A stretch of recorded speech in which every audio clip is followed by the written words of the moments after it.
الله أكبر. أعوذ بالله من الشيطان الرجيم. بسم الله الرحمن الرحيم. هو الذي يريكم البرق خوفا وطمعا وينشئ السحاب الثقال ويسبح الرعد بحمده والملائكة من خيفته ويرسل الصواعق فيصيب بها من يشاء وهم يجادلون في الله وهو شديد المحال. له دعوة الحق والذين يدعون من دونه لا يستجيبون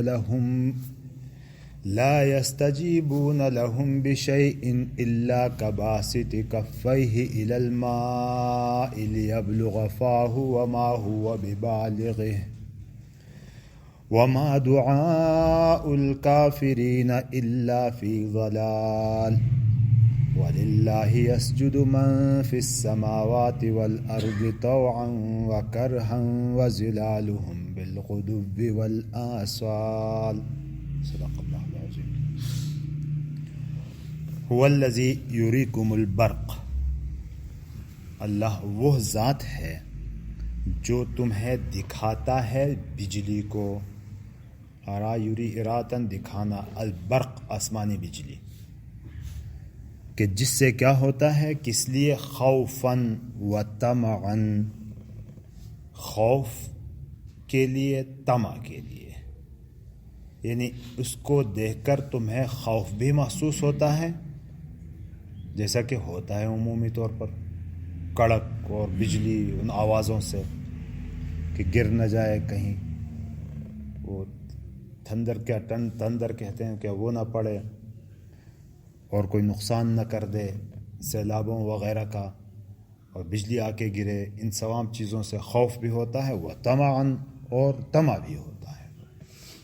طمع کس چیز کا ہوتا ہے؟ کہ اب یہ بارشیں ہو گئی، فصلیں بھی ٹھیک ہوں گی اور پانی کا مسئلہ بھی حل ہوگا، چشمے بھی زندہ ہوں گے، نہریں بھی زندہ ہوں گی. طمع بھی ہوتا ہے. یہاں اللہ رب العزت اپنی قدرت دکھا رہا ہے، بتا رہا ہے ہمیں کہ قدرتوں والی ذات ہے جو ہمارے عام زندگیوں کے حالات ہے اس کے مطابق وہ قدرتیں ہمیں بتائی جا رہی ہیں.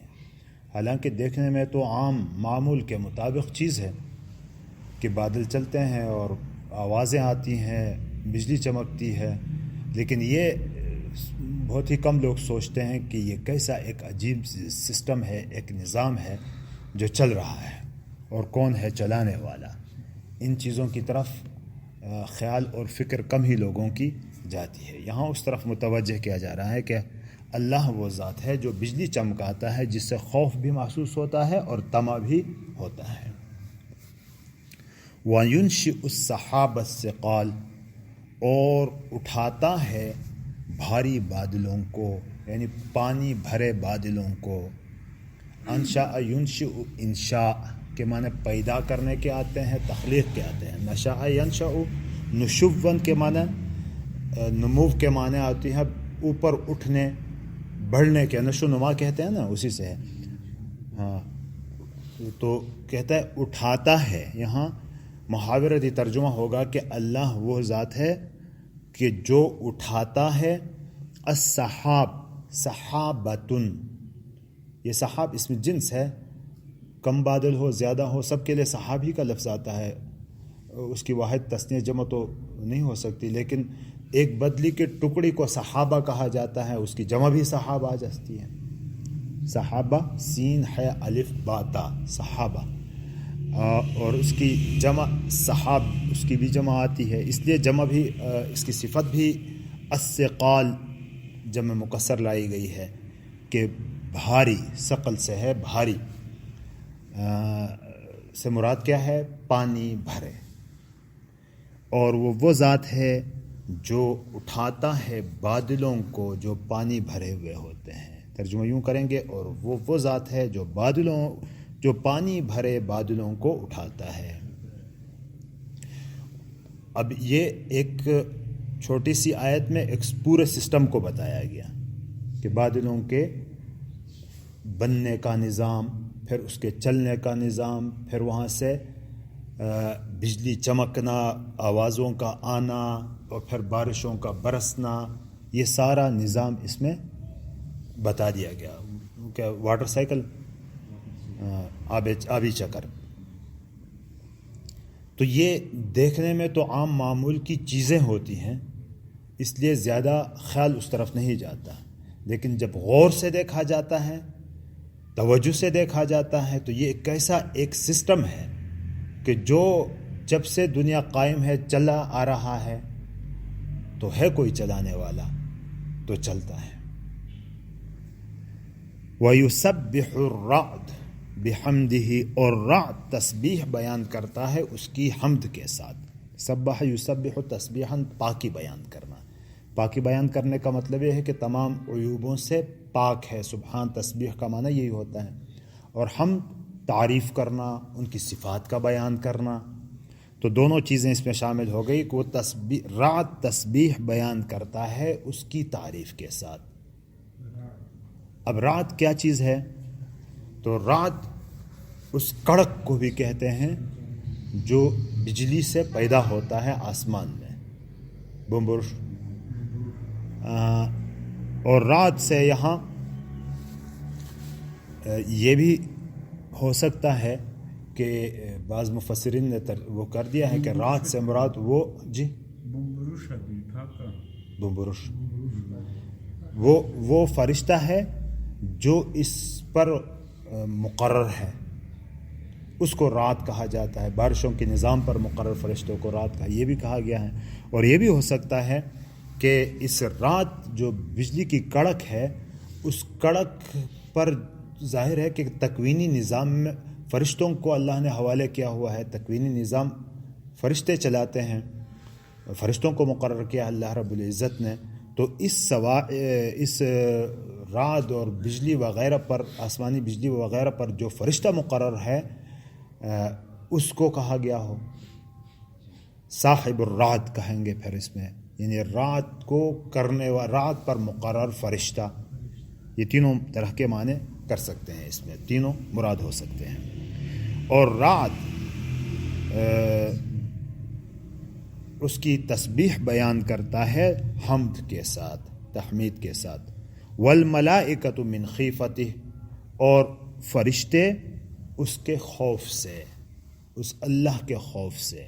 یعنی یہ تسبیح، اللہ کی حمد کے ساتھ تسبیح کرنا، یہ رعد بھی کرتا ہے اور اس کے ساتھ فرشتے بھی کرتے ہیں اللہ کے خوف سے. وَيُرْسِلُ الصَّوَاعِقَ، اور صاعقہ تیز آواز جو ہے، بجلی کی کڑک کی تیز آواز صاعقہ کہا جاتا ہے. صواعق اس کی جمع ہے. اور تیز کڑک کو بھیجتا ہے. فَيُصِيبُ بِهَا، اصاب یصیب پہنچانے، بِهَا مانا گرانے. دیکھو جیسے آتا ہے نا متعدی میں مانا اور ہو جاتا ہے. ذہبہ چلا گیا، ذہبہ بالماء پانی لے گیا. اب چلا گیا کمانے، پانی لے گیا. تو یہاں یصیب مانا پہنچنا، یصیب بِهِ کے مانا اس پر گراتا ہے، اس تک پہنچاتا ہے، دونوں مانا. فَيُصِيبُ بِهَا، پھر اس کو گراتا ہے، مَن یشاء، جس پر چاہتا ہے. وَهُمْ يُجَادِلُونَ فِي اللَّهِ، اور وہ بحث کرتے ہیں اللہ کے بارے میں. جادل یجادل، مجادلہ بحث مباحثہ کرنا، لڑائی جھگڑا جو بحث باتوں زبان کے اس میں ہو. اور وہ اللہ کے بارے میں بحث کرتے ہیں کہ ہے بھی کہ نہیں، کتنے ہیں، ایک ہیں کہ دو ہیں، مددگار ہے بھی کہ نہیں، اس میں بحث کر رہے ہوتے ہیں. تو یہ واو حال یہ بھی ہو سکتا ہے کہ اس حالت میں یہ کڑک بجلی اس تک پہنچتی ہے جبکہ وہ باتوں میں مصروف ہوتے ہیں، اللہ کے بارے میں بحث کر رہے ہوتے ہیں، اللہ کے بارے میں. واو استنافیہ بھی ہو سکتا ہے کہ فَيُصِيبُ بِهَا مَن یشاء، جس پر چاہتا ہے وہ گرا دیتا ہے بجلی کو، اور وہ بحث کر رہے ہوتے ہیں اللہ کے بارے میں. وَهُوَ شَدِيدُ الْمِحَالِ، اور وہ سخت عذاب دینے والا ہے. محال ماحل یماحل مماحلتاً و محالاً باب مفعال سے کے معنی ہوتے ہیں سخت ہونا، سخت گیر ہونا، یہ معنی ہوتا ہے۔ وہ سخت محال کے ایسے ترجمہ اس کے بھی آتا ہے تدبیر کرنے کے، سازش کرنے کے، اور کوئی پالیسی بنانے کے، اس معنی میں بھی آتا ہے۔ تو وہ سخت تدبیر کرنے والا ہے۔ یہ تو اپنے باتوں میں لگے ہوئے ہیں، اللہ کی تدبیریں بہت سخت ہوتی ہیں۔ لہو دعوت الحق، اسی کے لیے ہے دعوہ، دعا، پکارنا، مانگنا، الحق سچا، سچی دعوت اسی کے لیے ہے۔ کیا مطلب؟ کہ جو اللہ ہی سے مانگتا ہے تو یہی مانگنا ہے، باقی مانگنا تو مانگنا نہیں۔ تو لہو دعوت الحق، اسی کے لیے ہے سچی دعوت، سچا مانگنا اسی سے ہے۔ ترجمہ اس کا محاورتی یہ ہوگا کہ جو مانگا جاتا ہے تو اسی سے مانگنا سچ ہے، حق ہے۔ والذین یدعون من دونہ، اور وہ لوگ جو اس کے علاوہ کو پکارتے ہیں، دعا کرتے ہیں کسی اور سے، من دونہ ہی اس کے علاوہ سے، لا یستجیبون لہم، وہ اس کو اس کا جواب نہیں دیتے، ان کی باتوں کو قبول نہیں کرتے۔ استجاب الدعوہ، دعا کو قبول کرنا، مستجاب الدعوات کہتے ہیں نا، دعا جس کی قبول ہوتی ہے۔ لا یستجیبون لہم، وہ اس کو جواب نہیں دیتے، وہ ان کی دعا قبول نہیں کرتے، کر ہی نہیں سکتے۔ بشیء، ذرا بھی ان کو جواب نہیں دیتے۔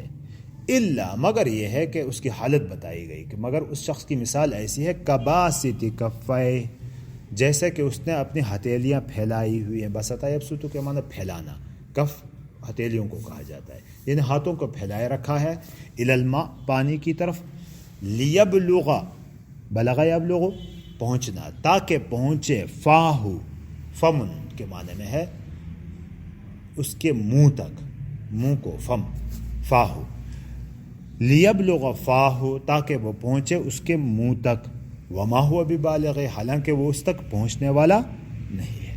یعنی اس کی مثال دی کہ مثال کے طور پر سامنے پانی پڑا ہوا ہے، یہ اس کو ہاتھ اٹھا کے کہتا آ کے میرے منہ میں آ جاؤ تاکہ میں پیوں، تو وہ کیسے آئے گا آپ کے یوں کہنے سے؟ تو ایسے ہی یہ بتوں کے سامنے مانگنے والے ہیں کہ مانگتے ہیں، وہ کہاں سے دیں گے، کیسے ہوگا اسے؟ وما دعاء الکافرین الا فی ضلال، ضلال گمراہی، بھٹکے ہوئے، بھٹکنا، نکما ہونا، ناکارہ ہونا، یہ سب معنی آتے ہیں۔ وما دعاء الکافرین الا فی ضلال، اور کافروں کی دعا تو صرف بھٹک رہی ہے، یعنی کہیں پہنچتی نہیں ہے، یا دعا کافروں کی دعا تو بیکار ہے، کافروں کی یہ دعا تو بیکار ہے۔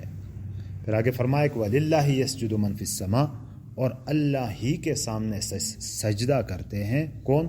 من فی السماوات، جو آسمانوں میں ہے، والارض، اور زمین میں ہے، طوعاً او کرہن، طوعاً او کرہن، ہم کہتے ہیں نا چاروں ناچار، چاروں ناچار، چاہتے ہوئے بھی نہ چاہتے ہوئے بھی۔ تب چاہتے ہوئے نہ چاہتے ہوئے کا کیا مطلب ہے؟ کہ زبردستی یا فرمان برداری کے ساتھ۔ جو ذوی العقول سمجھنے والے ہوں وہ تو سمجھداری میں کر ہی دیتے ہیں، اتباع اللہ کی باتوں کو مانتے ہیں، مان کے چلتے ہیں، وہ تو چاہتے ہوئے کرتے ہیں۔ اور جو نہیں چاہتے ہیں، مثلا کفار ہیں، وہ نہیں چاہتے ہیں، لیکن جو اللہ کے فیصلے آ جاتے ہیں تو وہ تو قبول تو کرنا ہی پڑتا ہے۔ مثلا موت ہی کا فیصلہ آ جائے تو اگرچہ نہیں چاہتا وہ، لیکن قبول تو کرنا ہی پڑتا ہے۔ وَظِلَالُهُمْ، اور ان کے سائے، جو آسمانوں اور زمینوں میں ہیں ان کے سائے، بالغدو والآصال، غداوتن اور غدوتن، صبح کے وقت کو کہتے ہیں، اس کی جمع غدو، آصال اصیل کی جمع ہے، اس کے معنی شام، صبح اور شام، صبح اور شام کے وقت ان کے سائے بھی اللہ کے سامنے سجدہ کرتے ہیں۔ گویا کہ کائنات کی ہر چیز اس کے سامنے سجدہ ریز ہے۔ یہ اسی طرح ہے جیسے پہلے بھی ان آیات میں بھی یہ آ رہا ہے، تو یہ اسی طرح کی بات ہے کہ ہر چیز وَإِن مِّن شَيْءٍ إِلَّا يُسَبِّحُ بِحَمْدِهِ وَلَكِن لَا تَفْقَهُونَ تَسْبِيحَهُمْ، کہ کائنات میں کوئی ذرہ ایسا نہیں ہے، کوئی چیز ایسی نہیں ہے جو اللہ کے تسبیح نہ بیان کرتی ہو، لیکن یہ بات ہے کہ ہر ایک ان کی تسبیح کو سمجھتا نہیں ہے۔ یہ ساری چیزیں اللہ کے تسبیح بیان کر رہی ہوتی ہیں۔ تو یہاں ان چیزوں کا ذکر کیا کہ جو آسمانوں اور زمینوں میں ہے اور ان کے سائے صبح و شام اللہ کے سامنے، یعنی ہر وقت اللہ کے سامنے کیا کرتے ہیں؟ تسبیح سجدہ کرتے ہیں.